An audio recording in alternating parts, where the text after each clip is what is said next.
Amid the pounding music of the nightclub, Samira felt both out of place and deeply worried about her best friend, Zuri. She rushed to a security guard and asked where VIP room A108 was before hurrying in that direction. Just as she reached the entrance, she spotted a man holding Zuri by the waist while her friend was barely conscious. Furious, Samira charged forward, slapped the man across the face, and pulled Zuri away as he stood there in stunned silence. "You creep! What are you trying to do to my friend?" she shouted.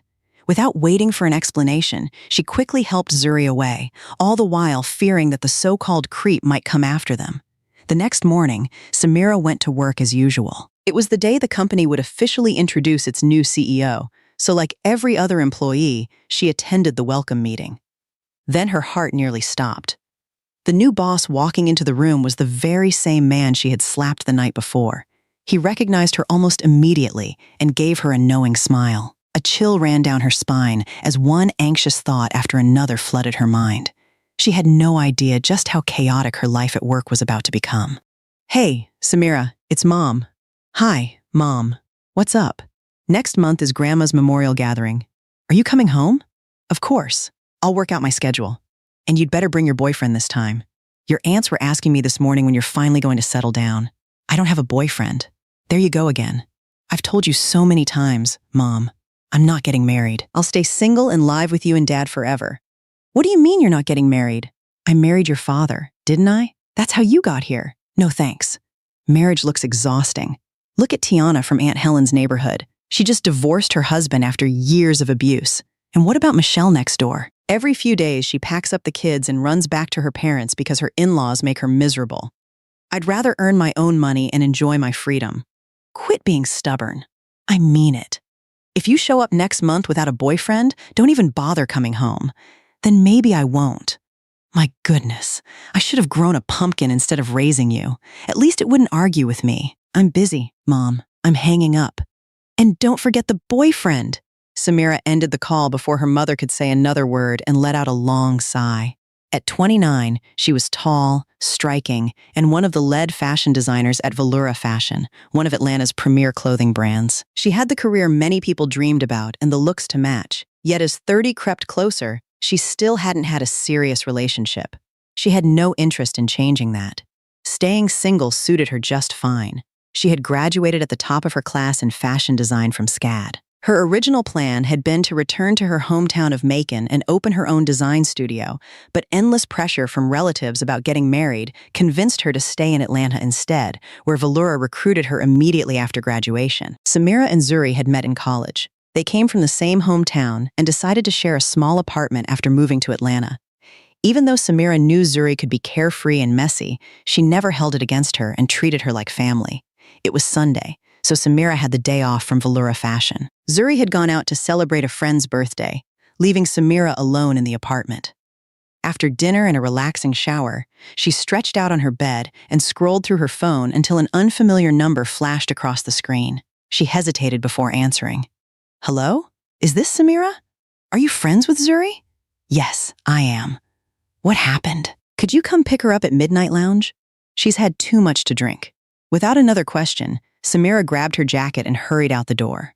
When Samira arrived at Midnight Lounge, the security guards exchanged curious glances at her modest outfit but still stepped aside and let her in.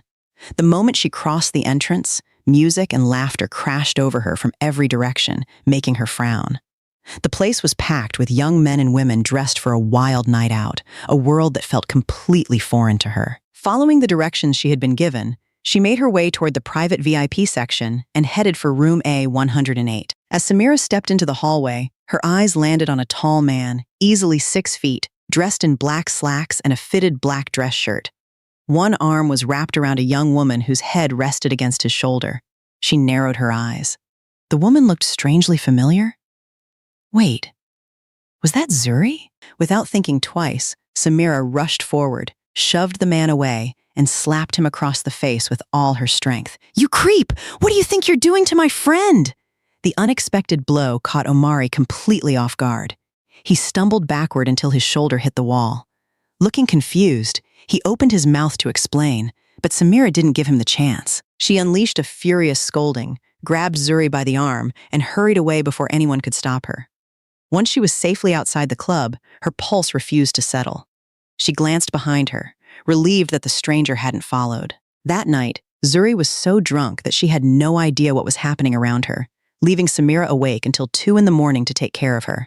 As for Omari, he stood there in silence for a while after they left before shaking his head with an amused smile. The next morning, Samira overslept. She rushed into the lobby of Veloura Fashion with her purse in one hand and a stack of documents in the other, calling toward the closing elevator doors. "Hold it! Wait for me!" By the time she reached them, the elevator had already gone up. Through the narrow gap before the doors shut, she caught a glimpse of a familiar-looking man but couldn't make out his face. Muttering to herself on the way upstairs, she grumbled, "If I ever run into that jerk again, he's done for." The design department was buzzing with casual conversation when she tossed her bag onto her desk and turned to Rochelle. "You still haven't had breakfast?" Rochelle glanced at the convenience store sandwich in her hand and laughed.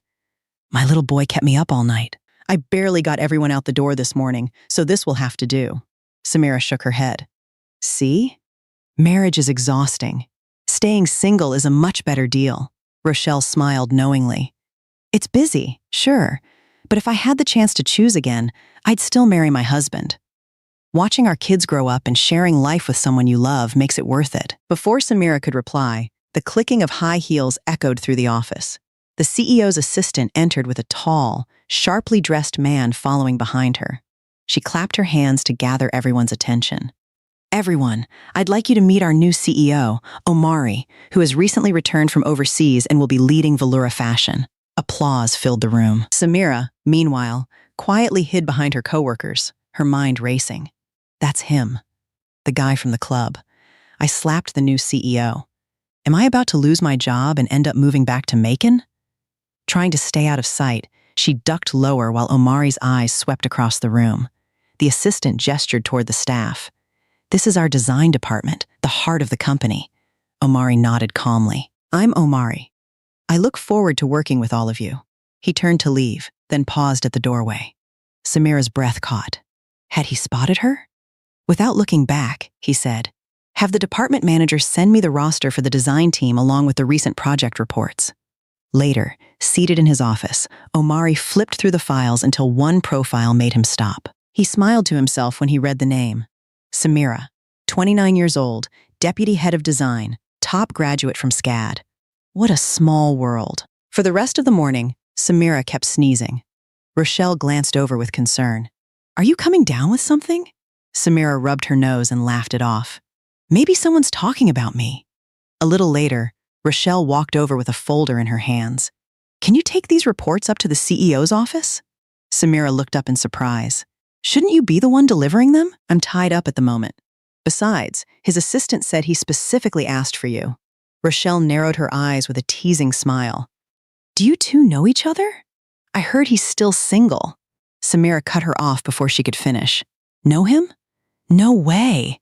I mean, the CEO? Of course not." Once Rochelle returned to work, Samira slumped over her desk. Maybe he recognized me after all. Is this his chance to get even?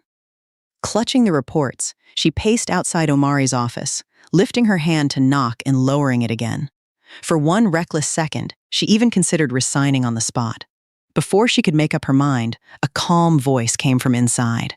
"Come in." She hurried inside, placed the documents on his desk, and immediately turned toward the door, hoping to escape before he said a word. "You're leaving without giving the report?" Omari called after her. Dressed in a crisp black suit, he looked up from his work with the faintest hint of amusement in his eyes. Samira forced out an awkward smile. "You can read everything there, sir." "I still have plenty to do, so I'll be going now." "Did I say you could leave?" He rose from his chair and walked toward her. With every step he took, she instinctively backed away until her shoulders met the closed door behind her. Omari rested one hand against it, blocking the easiest path out. Samira squeezed her eyes shut and tried to slip to the side. Oh no, is he going to get revenge? Or is this creep finally showing his true colors? His low voice broke through her frantic thoughts. "Running away? Do you really think you can avoid me that easily?" She pushed against his chest and blurted out, "What are you trying to do? What did I ever do to you? Need me to remind you about last night?" She shoved him harder to create some space. "Listen, if you fire me, I'll tell everyone exactly what kind of man you are."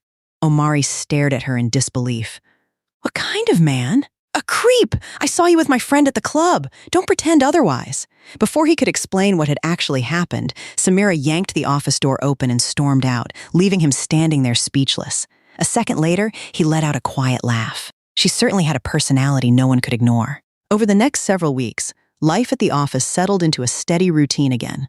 Samira poured all of her energy into designing the company's upcoming summer collection while Omari occasionally called her to his office. At first, she worried he might be planning some kind of payback, but every meeting focused on reports, sketches, and future projects. Once in a while, he would even ask her to bring him a cup of coffee.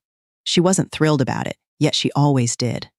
When summer arrived, Veloura Fashion unveiled its newest collection, Sea Breeze. The launch was an instant success. Sales climbed rapidly across every store, and the designs became one of the season's biggest trends, attracting both fashion enthusiasts and everyday shoppers. The campaign generated enormous profits for the company. To celebrate the achievement and reward the design team for their hard work, the department decided to hold a party the following Sunday at Midnight Lounge. The moment Samira heard the venue, she hesitated. Memories of her last visit flashed through her mind, and she almost declined the invitation. After relentless encouragement from her coworkers, she finally agreed to go. The private room at Midnight Lounge was already filled with laughter by the time everyone gathered for the celebration. Just as the team was about to start dinner, the door swung open and Omari stepped inside. Dressed in a simple white dress shirt and tailored slacks, he carried himself with effortless confidence. Several female employees exchanged excited looks the instant they saw him. Rochelle quickly stood to greet him. "Mr. Omari, you made it. Please, have a seat." She had invited him mostly out of courtesy, never expecting the busy CEO to actually show up. Omari smiled politely. "I came to congratulate everyone on the success of the summer campaign. Tonight is on me, so enjoy yourselves." As he walked farther into the room, he chose the empty seat beside Samira. She blinked in surprise. There were plenty of open chairs, yet he had picked the one right next to her. A flicker of jealousy crossed a few faces around the table, but once the food and drinks started flowing, everyone relaxed and joined the celebration. As deputy head of design and one of the key contributors behind Sea Breeze, Samira became the center of countless toasts. One glass after another was pressed into her hand. Omari frowned slightly and reached over as if to take the next drink for her, but she brushed his hand aside and emptied the glass herself, determined not to owe him anything. Left with no choice, he leaned back and watched in silence, chatting with Rochelle from time to time while keeping an eye on Samira. He rarely drank these days, and no one insisted that he join in. Samira, on the other hand, had very little tolerance for alcohol. After only a few rounds, her cheeks turned bright red, her head felt heavy, and she could barely stay steady in her seat. As the group discussed moving on to another venue, Rochelle noticed her condition and asked with concern, "Samira, are you okay?" Her answer came out slow and unfocused. Seeing that she was clearly intoxicated, everyone agreed it would be best for her to head home early. Omari stood up naturally and said, "I'll take her home. You all stay and enjoy the rest of the night." With the party winding down, Rochelle helped Omari escort Samira to his car. Once she was settled into the passenger seat, he asked softly, "What's your address? I'll take you home." In her hazy state, she mumbled the location before leaning back and drifting off to sleep. When they arrived outside her apartment building, Omari parked the car and turned to look at her. She was sleeping so peacefully that he couldn't bring himself to wake her. Under the dim lights, her delicate features seemed even softer than usual. Her long lashes rested against her cheeks, and the faint flush from the wine still lingered on her face. Every so often, she pursed her lips as if she were tasting something sweet in a dream. Noticing that she seemed chilly, Omari lowered the air conditioning, unfastened his own jacket, and carefully draped it over her shoulders. Just then, Samira's eyes fluttered open. Still dazed by the alcohol, she stared at him without saying a word before lifting both hands and cupping his face. Before Omari could react, she leaned forward and pressed her lips against his. He froze in complete surprise. A heartbeat later, she let go, settled back into her seat, closed her eyes again, and fell asleep as though nothing had happened. It was late, and Omari gently tried to wake her, but she only frowned, shifted slightly, and continued sleeping. With no other choice, he stepped out of the car, walked around to her side, and carefully helped her toward the apartment entrance. Omari rang the doorbell a few times before it finally opened. Zuri stepped outside, and the moment she saw him, surprise spread across her face. Omari? When did you get back? Why didn't you tell me? Her eyes quickly shifted to Samira, who was leaning against him in a drunken haze. You know Samira? Why are you bringing her home? Dressed in a silky nightgown with a light robe loosely draped over her shoulders, Zuri subtly adjusted the fabric as she looked at him, hoping to catch his attention. Omari didn't even notice. Ever since they were young, Zuri had been close to his younger sister and often found excuses to stay around him, something he had never appreciated. Samira works for my company, he replied evenly. We were at the team celebration, and she drank too much. I was headed this way, so I brought her home. Please take care of her. He carefully transferred Samira into Zuri's arms and turned to leave. Wait, Zuri called after him, reaching out to stop him. It's been years since we've seen each other. Why not come inside for a while? Omari's expression remained distant. Not tonight. I still have work to do. Realizing she couldn't persuade him, Zuri slowly let go and watched him disappear into the night.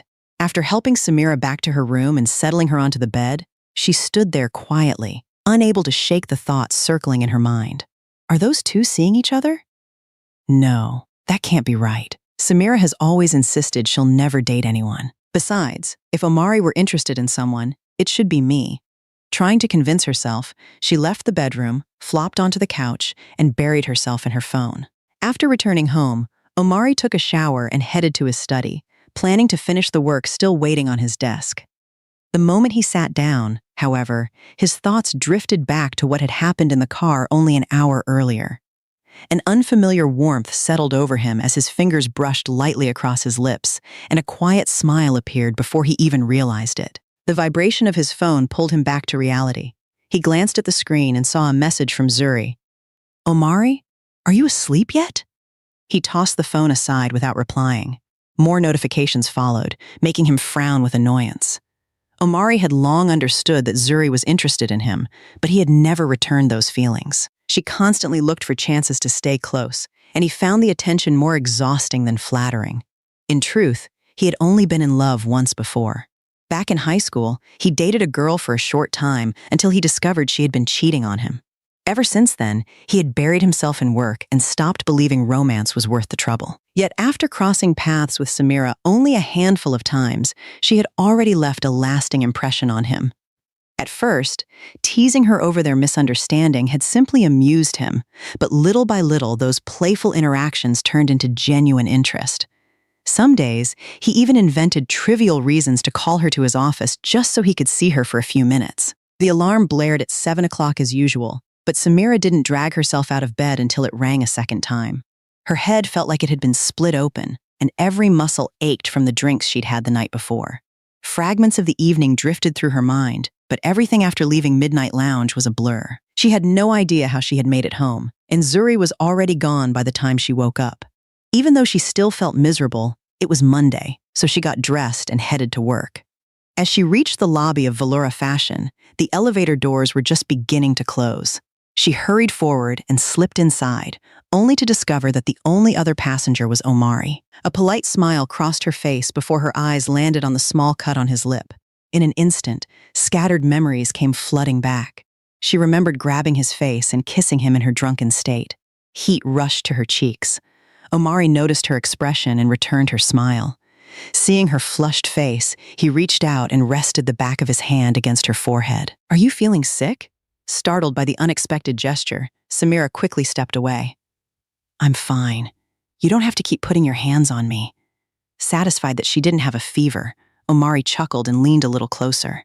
So you take advantage of me and then pretend nothing happened? Her face turned an even deeper shade of red. Take advantage of you? What are you talking about? Don't tell me you're going to claim you forgot everything. He lifted a hand as though he were about to tilt her chin toward him, but before he could, the elevator doors slid open. Samira shoved him aside and rushed out as fast as she could. Watching her disappear down the hallway, Omari couldn't hide his smile. The encounter stayed on Samira's mind for the rest of the morning. She couldn't focus on her work at all. The memory kept replaying until she lightly knocked herself on the forehead in frustration. What was I thinking? He probably believes I'm in love with him now, Because she accomplished so little during the day, she ended up staying late to finish everything before going home. By the time Samira finally finished her work, it was nearly 7 in the evening. The office had emptied out hours ago, leaving only a few dim lights glowing across the design department. She gathered her sketches and documents, picked up her bag, and headed for the elevator. Just as the doors were about to open, someone caught her wrist from behind. She gasped and spun around, only to find Omari smiling at her. "It's just me. Why are you so jumpy?" Letting out a breath, she patted her chest. "Mr. Omari, you nearly scared me to death. I could say the same thing. Why are you still here?" "I had work to finish." He looked at her for a moment before asking, "Have you eaten yet? Let me take you to dinner." "I'm not hungry," she replied without hesitation. The words had barely left her mouth when her stomach growled loudly, betraying her. Embarrassed, she turned away and stared at the wall while Omari tried not to laugh. When the elevator arrived, he gently guided her toward the parking garage. "What would you like to eat? I can just go home and cook something." "Your car will still be here tomorrow. No one's stealing it overnight." Before she could object again, he opened the passenger door and ushered her inside. As they drove through Atlanta, Samira couldn't quite understand why she had agreed to have dinner with him.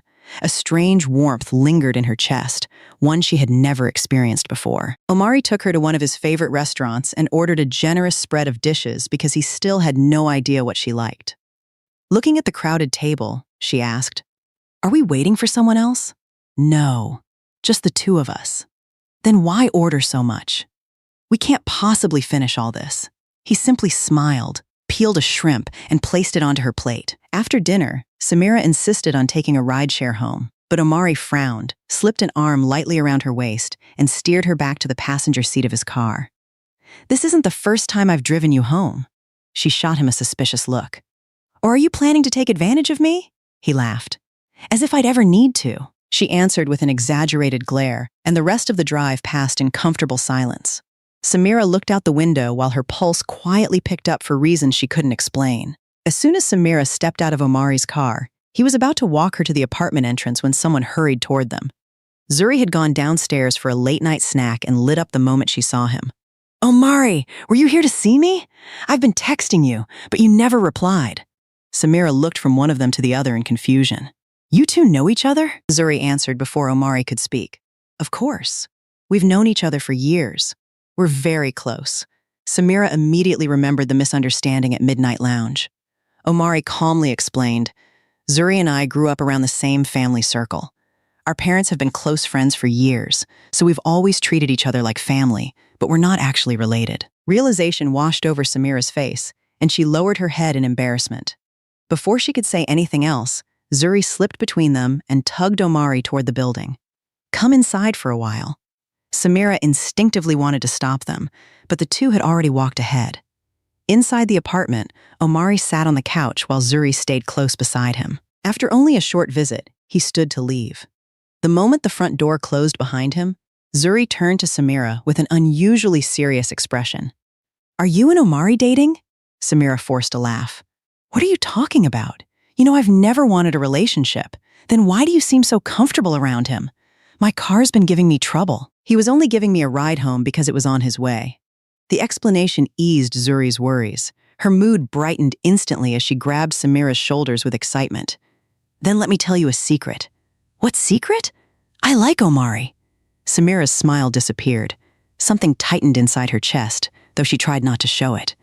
"But I thought you and Omari were basically family?" "Our families have just been close for years. We grew up together, but we're not related by blood." Zuri's eyes sparkled with confidence. "I'm going to make him fall for me.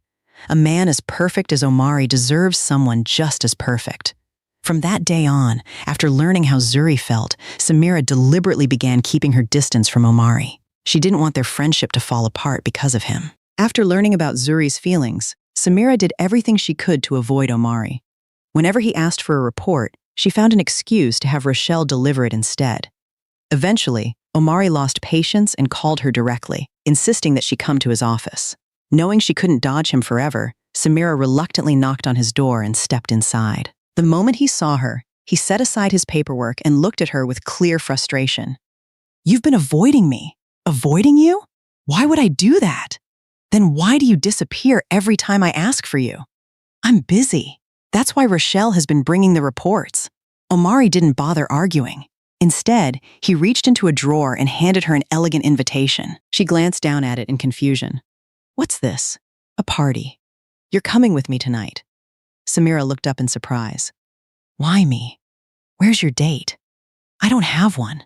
She pressed her lips together before trying another excuse. Then why not invite your assistant? Omari held her gaze without hesitation. Because I want to go with you. The answer left her speechless. By mid-afternoon, his assistant personally escorted Samira to get ready for the event, arranging everything from her outfit to her makeup. That afternoon, Omari's assistant personally escorted Samira to prepare for the event. A professional stylist selected a floor-length black strapless gown embellished with delicate crystals that shimmered under the light. The fitted waist accentuated her graceful figure, while the elegant design highlighted her radiant complexion. Her natural beauty required only subtle makeup, and her softly curled hair framed her face with effortless sophistication. By the time everything was finished, she looked like she belonged on the red carpet. When the dressing room door opened, Omari found himself speechless. Samira had always been beautiful, but seeing her dressed for the evening took him completely by surprise. Catching him staring, she blushed and instinctively adjusted the neckline of her gown. The gala was held in a luxury 5-star hotel and served as an annual gathering for leading fashion companies, with major international brands in attendance. As they arrived, Omari offered his hand and escorted Samira inside. More than one guest turned to admire her as they walked through the ballroom, and several young men openly watched her pass. Omari noticed every lingering glance and quietly guided her a little closer to his side. Since many of Valura Fashion's business partners were present, he spent much of the evening greeting clients and discussing work. Meanwhile, the unfamiliar heels began to wear on Samira, leaving her feet sore. Seeing her discomfort, Omari wrapped up his conversations as quickly as courtesy allowed and suggested they leave before the event ended. After leaving the hotel, Samira settled into the passenger seat and noticed a large bouquet of deep red roses resting beside Omari's seat. She looked at it curiously but didn't ask any questions. Omari opened the driver's door, picked up the bouquet, and placed it gently in her hands. "These are for you." Samira stared at the flowers in surprise. "For me? Why?" He looked into her eyes without hesitation. "Samira, will you be my girlfriend?" His words caught her completely off guard. She covered her mouth as emotion welled up inside her, but almost immediately another thought crossed her mind. "I can't," she whispered. "Zuri cares about you too much. I don't want to hurt her." Omari shook his head. "The person I love is you. Do you really believe she loves me for who I am? She's in love with my money, not with me." "That's not fair," Samira replied instinctively. "You don't know her the way I do. And you don't see her the way I do."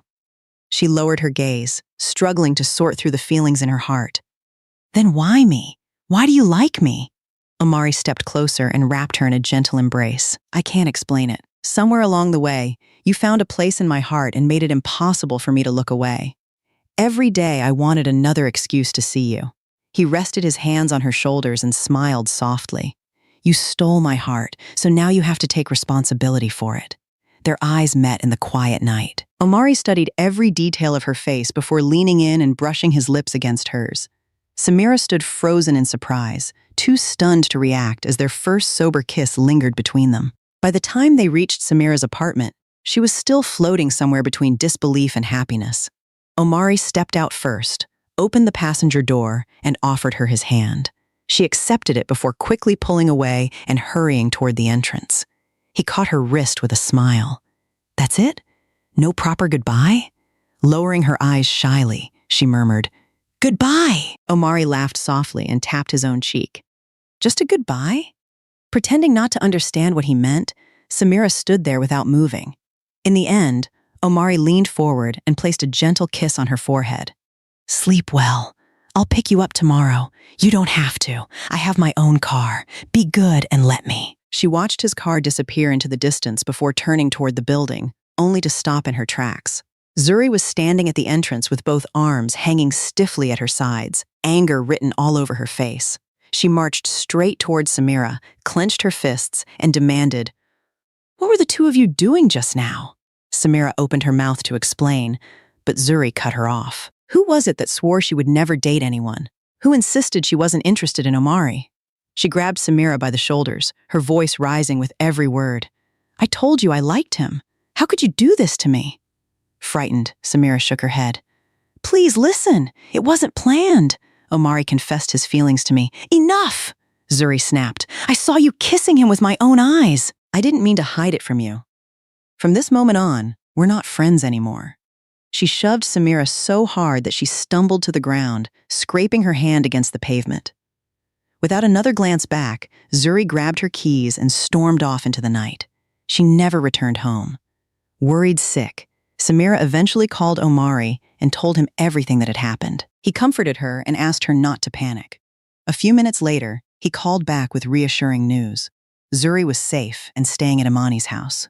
3 days had passed since the falling out with Zuri, but Samira still couldn't shake the sadness weighing on her heart.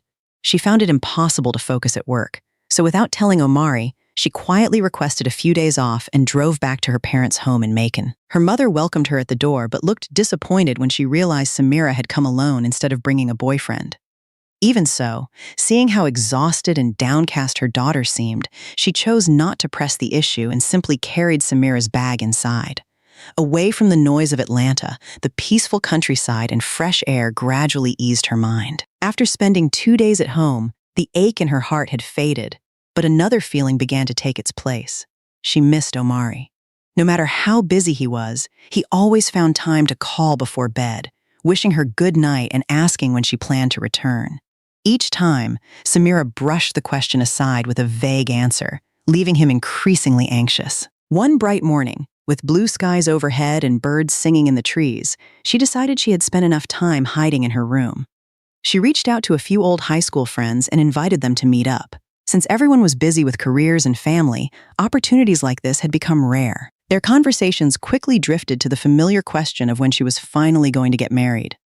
Although she had only recently started dating Omari and had never seriously considered marriage before, she suddenly realized they were both at an age where settling down made sense.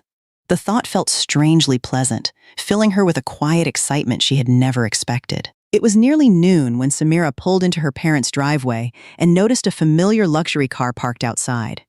Curious, she stepped into the house and immediately heard cheerful conversation coming from the living room.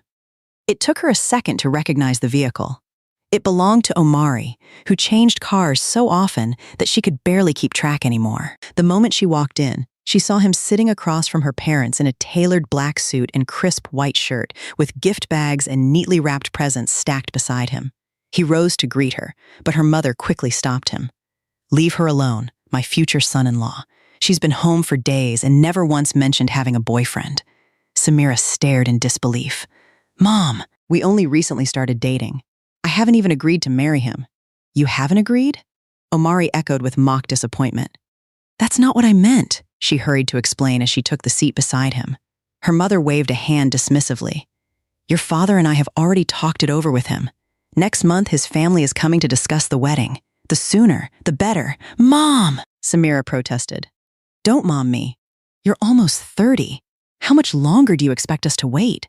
Seeing no chance of winning the argument, she could only sigh while Omari tried to hide a smile. Bringing him home had completely erased her parents' worries about her lifelong devotion to staying single. They adored him from the moment they met. By that very afternoon, the entire neighborhood seemed to know Samira had introduced her boyfriend to the family. Her mother proudly told anyone willing to listen about the wonderful young man who might soon become her son-in-law, sounding even prouder than she had when Samira graduated at the top of her class.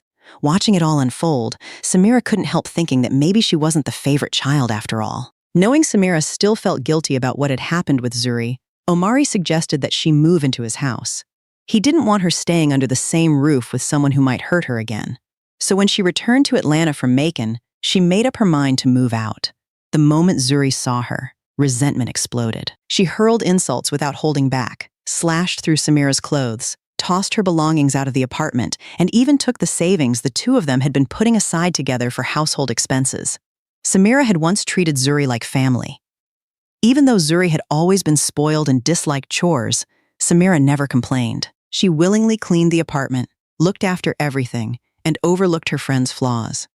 At first, She still blamed herself for hurting Zuri's feelings, but watching her destroy belongings and steal their shared money slowly erased that guilt. Instead, she felt grateful that she had followed her heart instead of walking away from Omari. The happier Samira and Omari became, the more bitter Zuri grew. Her jealousy burned hotter each day until it consumed every reasonable thought. Taking advantage of her close relationship with Imani, Omari's younger sister, Zuri filled her ears with one lie after another. She claimed Samira was manipulative, difficult, and only interested in climbing the social ladder through wealthy men. According to Zuri, Samira's relationship with Omari was nothing more than a calculated attempt to secure his fortune. Hearing those stories over and over, Imani gradually developed a negative opinion of the woman who was about to become her future sister-in-law. As the date for the engagement meeting drew closer, Imani's uneasiness only grew stronger. She was convinced her brother was being deceived and feared he would end up heartbroken like he had years before. The night before their parents were set to travel to Macon to formally meet Samira's family, Zuri continued whispering doubts into Imani's ear until she finally decided to speak up. Sitting with her parents, Imani repeated every accusation she had heard, insisting that Samira was dishonest and only interested in Omari's wealth. At first, her parents dismissed the claims. From everything they had seen, Samira was talented, sincere, and hardworking. Still, seeing how serious Imani looked, a hint of uncertainty crept into their minds. Right as the conversation reached its peak, Omari walked through the front door and overheard enough to understand what was happening. His expression darkened immediately. He turned to his sister and asked in a firm voice, "Who told you all of this?" Caught off guard, Imani hesitated before quietly admitting, "Zuri did." Omari's disappointment was impossible to miss. "You're old enough to think for yourself. How could you let someone manipulate you so easily?" Imani lowered her head, feeling smaller with every word. "Don't you know what kind of person Zuri really is? She couldn't keep me for herself, so now she's trying to destroy Samira's reputation instead." His parents quickly stepped in, urging him to calm down before he frightened his younger sister. Taking a deep breath, Omari explained everything Zuri had done, from spreading rumors to destroying Samira's belongings and driving her out of the apartment. Hearing the full story, Imani's eyes filled with regret. She realized she had judged Samira after listening to only one side and felt deeply ashamed. Seeing Imani on the verge of tears, Omari's anger quickly softened. He had always been protective of his younger sister, and after gently patting her on the head, he spoke in a calmer voice. "You made a mistake, but now you know the truth. That's what matters." His parents also understood the situation at last and no longer questioned Samira's character. With the misunderstanding resolved, both families continued preparing for the wedding without hesitation. As the big day drew closer, Samira moved into Omari's home, and the two of them began living together. Each passing day was filled with laughter, quiet moments, and excitement as they counted down to the future they had chosen to build side by side, convinced that nothing could stand in the way of their happiness anymore. The crisp days of September brought cool autumn breezes to Georgia. Golden and crimson leaves drifted from the trees, painting the streets with quiet beauty and a hint of melancholy. Although the forecast warned of heavy rain later in the day, Omari still took his fiancée, Samira, to the most prestigious bridal boutique in the country for her final fitting. Her gown had been custom-made in Italy using her exact measurements, so today's visit was simply to make sure no last-minute alterations were needed. Standing outside the fitting room, Omari waited in a perfectly tailored white suit that emphasized his tall frame and confident presence. Even though he thought he was prepared, the instant the curtain parted and Samira stepped into view, every thought vanished from his mind. She looked like a princess wrapped in shimmering crystals, her elegant gown hugging her figure while a long veil flowed behind her. Her smile lit up the room with effortless warmth. He stood motionless for several seconds before slowly walking toward her. Samira smiled back at the man who had awakened feelings she never imagined she would experience after years of insisting she would stay single forever. Omari slipped one arm around her waist, brushed a loose strand of hair away from her face, and gently kissed her. For a brief moment, the world seemed to stand still. In only a few days, they would become husband and wife and begin the future they had dreamed of together. By the time they left the bridal boutique, dusk had settled over the city. Dark clouds rolled across the sky as rain poured onto the crowded highways, forcing streams of headlights to blur through the downpour. Inside the black sedan, Omari and Samira sat hand in hand, smiling as they talked about the wedding that was only days away. Their future felt closer than ever. As they approached a curve in the road, a speeding tractor trailer suddenly barreled into their lane. Omari reacted instantly, jerking the steering wheel in an attempt to avoid the collision, but the truck was already too close. The impact slammed into the side of their car, sending it spinning out of control before it crashed violently into a tree. Samira squeezed her eyes shut in terror. Just before her consciousness faded, she felt herself pulled into Omari's embrace and sensed something warm running down onto her. Then everything went dark. The devastating accident was quickly discovered by passing drivers. Ambulance sirens and police vehicles rushed to the scene as heavy rain continued to fall, the relentless storm casting a mournful shadow over the shattered car and the fate of the couple inside. 2 months after the accident, the smell of disinfectant still lingered throughout the hospital room. Samira sat quietly beside Omari's bed, her face noticeably thinner and her eyes clouded with exhaustion. Ever since the crash, he had remained unconscious. Although his vital signs had stabilized long ago, the severe head injury had kept him from waking up. The happiness they had once shared now felt impossibly distant, replaced by endless fear and uncertainty. Omari had suffered the worst of the impact while shielding her, leaving him with a devastating injury to his head.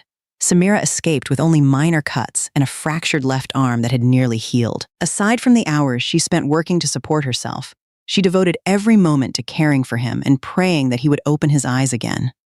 Day after day, her prayers seemed to go unanswered. That morning, she reluctantly left for the office because life and bills could not simply be put on hold. Omari's parents were busy as well, so a hospital aide stayed with him. Sunlight filtered softly through the window, and silence filled the room until the door slowly opened. Zuri walked inside wearing a short dress and approached the unconscious man. She gazed down at him with an unsettling mix of resentment and false affection before gently stroking his face and chest with disturbing intimacy. After satisfying herself, she placed a small object against his forehead, clasped his hand, and smiled sweetly. Moments later, Omari's fingers twitched, and his eyelids began to flutter. The moment the hospital aide called with the news, Samira abandoned everything at work and raced to the hospital. By the time she arrived, Omari's family had already gathered outside his room, all of them overwhelmed with excitement. But what greeted them inside was something no one expected. Omari was awake, and sitting beside his bed was Zuri. The tenderness that once belonged only to Samira now seemed directed at another woman. Samira stood frozen, unable to believe what she was seeing. She looked at the man she had loved with all her heart, the man she had planned to spend her life with, only to find unfamiliar eyes staring back at her. For an instant, she wondered if she was trapped in a nightmare. She pinched her arm hard enough to hurt, but the pain in her chest was far worse. Slowly, she walked toward him.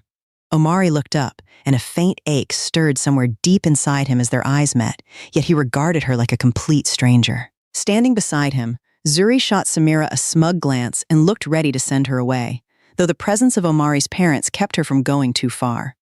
After a full examination, the doctors explained that the severe head trauma had caused partial memory loss. Strangely, the only missing piece of his past was Samira. Even the medical team couldn't explain why she alone had vanished from his memory. A few days later, Omari was discharged from the hospital and returned home, but his attitude towards Samira had changed completely. Even after his parents and Imani repeatedly explained that she was his fiancée, he couldn't remember her or understand why she was part of his life. Instead, her presence made him uncomfortable, and he kept an emotional distance whenever she came near. The house where they had once planned a future together suddenly felt cold and unfamiliar. Omari wanted Samira to move out, but his parents insisted she stay, believing that being close to familiar people might help his memory recover.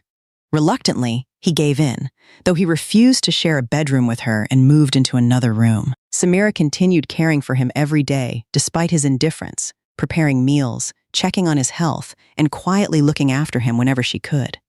The more she tried, the more distant he seemed.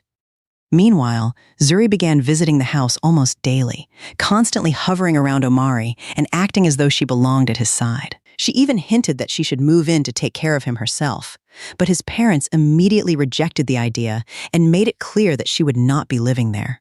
Forced to accept their decision, Zuri hid her frustration behind a pleasant smile while continuing to insert herself into Omari's daily life whenever possible. As time passed, Omari granted nearly every request Zuri made. When she hinted that she wanted a diamond necklace for her birthday, he bought one without hesitation. When she asked to celebrate at the city's most luxurious restaurant, he arranged an elegant dinner complete with candlelight and lavish decorations. Throughout the evening, he did everything she wanted, leaving Zuri thrilled with how easily she seemed to have won him over. During the celebration, she quietly whispered something to a waiter. A bottle of wine that had already been opened was soon placed on the table. After several glasses, Omari began to feel unusually dizzy. Taking advantage of his condition, Zuri suggested they rest at a nearby hotel, and he agreed without much thought, believing she was the woman he cared about. Once inside the room, she helped him onto the bed, removed his shoes, and slowly reached for the buttons of his shirt. In the dim light, Omari's mind drifted between reality and fragments of memory. As Zuri leaned closer and began slipping off her own clothing before trying to kiss him, another face suddenly appeared in his thoughts. A warm smile, gentle eyes, and a happiness that felt deeply familiar. The image sharpened with startling clarity. It wasn't Zuri. It was Samira. She was the woman who had always occupied his heart. A sharp pain shot through his head, but this time the memories kept pouring back. Omari abruptly pushed Zuri away, staggered to his feet, and rushed out of the room. Ignoring everything else, he hailed a taxi and headed straight home. There was only one person he wanted to see. Omari rushed through the front door and searched every room in the house. "Samira!" he called out, throwing open one door after another, but she was nowhere to be found. Panic rose inside him. It was already past 9 o'clock. Why wasn't she home? He hurried into her bedroom and came to an abrupt stop. The room was almost empty. Her clothes and personal belongings were gone, leaving only a small note on the table. He picked it up with shaking hands. 5 simple words were written across the page: "I'm letting go." The message pierced him like a blade. Memories flooded back one after another, their laughter, the proposal, the wedding dress fitting, the kiss they had shared, and the countless moments when she had stood by him while he pushed her away and stayed close to Zuri instead. Regret crashed over him with unbearable force. Desperate, he called Samira again and again, but no one answered. He contacted her parents in Macon, only to learn she had never gone there. He reached out to her friends and coworkers, but none of them had seen her. For the first time in years, Omari felt completely helpless. "Samira, where are you?" At that very moment, Samira was lying unconscious in a hospital. After leaving the house with her suitcase, she had become dizzy and collapsed on the sidewalk, where kind strangers found her and rushed her in for treatment. Her phone kept ringing until a nurse finally answered. "Are you a member of her family?" Hearing those words, Omari ignored the traffic and drove to the hospital as quickly as he could. When he arrived and saw the lively, smiling woman he loved, lying motionless in a hospital bed, pain tightened around his chest. Standing beside her, he whispered over and over, "Please wake up. I remember everything now. I'm sorry. I'm not going to lose you again." Somewhere through the haze of unconsciousness, Samira thought she heard a familiar voice calling her name. It was warm, desperate, and filled with emotion she knew by heart. Slowly, she opened her eyes and found Omari standing beside her. Before she could say a word, he wrapped her tightly in his arms. "I remember everything," he whispered. "I'm so sorry." Months of misunderstanding and heartbreak melted away in that embrace as the two hearts that had been torn apart finally found each other again. Not long afterward, the doctor entered with unexpected news. Samira was pregnant, already more than 4 weeks along. The baby had been conceived during the passionate night they shared after drinking together over a month earlier, when Omari had unknowingly followed the feelings buried deep within his heart. Believing he had fully recovered at the time, Samira had embraced him with complete trust and happiness. The child felt like an unexpected blessing after everything they had endured. Omari was overwhelmed with joy, as though he had climbed from the darkest depths into the light. He gently kissed Samira's forehead and looked at her with gratitude and love. She smiled back, choosing to forgive the pain his lost memories had caused. When both families learned that Omari's memory had returned and that Samira was expecting a baby, they wasted no time urging the couple to get married as soon as possible. After every storm, the sky eventually clears. With the misunderstandings finally behind them, the wedding everyone had been waiting for was held on a breathtaking beach surrounded by family and close friends. Beneath the warm coastal sky, Omari and Samira exchanged sparkling rings and heartfelt vows, promising to spend the rest of their lives together. The once unlikely couple who had started with misunderstandings and constant bickering officially became husband and wife, beginning a new chapter filled with hope and the anticipation of welcoming their child into the world. Meanwhile, the investigation into the truck crash uncovered the truth. The driver confessed that he had acted under Zuri's instructions. Faced with overwhelming evidence and witness testimony, she could no longer deny her involvement. In front of Samira, Zuri also admitted that she had deliberately manipulated Omari into forgetting his fiancé, using deception to drive them apart and seize the place she believed should have been hers. In the end, justice caught up with her. The court sentenced Zuri to 12 years in prison for her crimes, bringing her schemes to an irreversible end. As for Omari and Samira, they walked away from every hardship stronger than before, grateful that love had survived the darkest chapter of their lives. Samira always believed that staying single and living independently was the ideal way to live. But in the end, she fell in love and had to say goodbye to her long-held philosophy of remaining single. Meeting Omari changed her perspective. For the first time, she experienced what it felt like to be loved, protected, and cared for instead of facing life on her own. In many ways, Omari was the male counterpart of Samira. He, too, had stopped believing in love after his first relationship ended in heartbreak during his younger years. It was Samira who helped him realize that love still existed and that there were people worth fighting for. The two of them shared the same outlook and were naturally drawn to each other. No matter what hardships stood in their way, they stayed together. And in doing so, they changed each other's beliefs and regained faith in love, despite growing up surrounded by unhappy marriages and stories of domestic violence. Sadly, the same could not be said for Zuri. She was not necessarily an evil person, but her selfishness and possessiveness gradually clouded her judgment. Her obsession with making Omari belong only to her drove her to harm not only the man she loved, but also her closest friend. Her 12-year prison sentence was not merely time behind bars. It was also a sentence of conscience, forcing her to confront the fact that she had thrown away both her future and her dearest friendship. It shows how possessiveness can transform a person's very nature into something frightening.